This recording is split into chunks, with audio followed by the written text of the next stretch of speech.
Il ne faut pas croire que les PPP sont la panacée de tous les problèmes de financement des infrastructures. Ils peuvent parfois poser des problèmes réels pour les finances publiques. Voilà le débat sur les PPP lancé.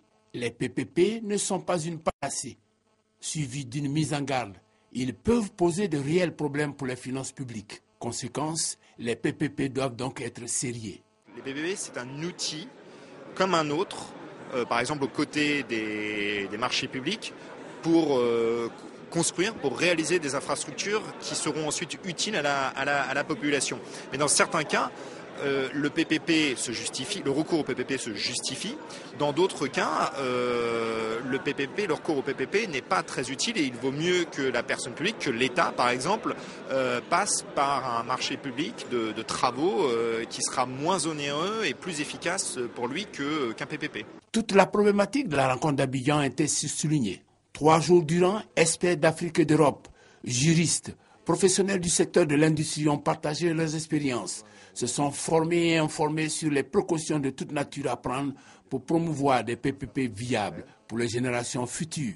Surtout que les PPP sont une voie incontournable et pour cause. Dans un contexte marqué par la rareté des ressources publiques, l'alternative est d'impliquer les acteurs privés possédant la technologie et bien sûr les capitaux nécessaires pour faire face à des investissements parfois considérables, dont le financement par les budgets de nos États est quasi impossible.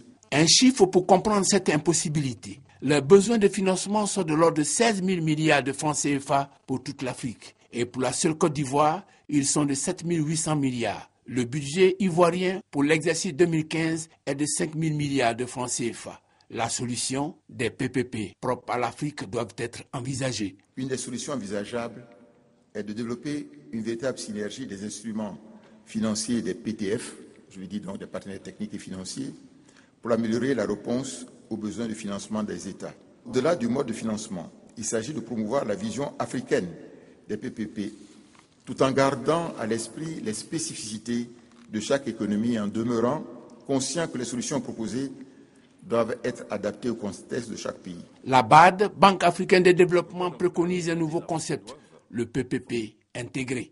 Au lieu d'avoir des PPP isolés, une route par-ci, un pont par-là, une centrale par-ci, il faut des PPP intégrés. Donc, ça veut dire qu'on doit avoir des PPP où on combine par exemple l'exploitation des mines avec le transport, les routes, le chemin de fer et l'acheminement vers les ports. Donc c'est tout un nouveau concept de PPP qui permet d'intégrer les différents chaînons, mais également connecter les populations aux infrastructures et également aux activités de production, aux activités de consommation.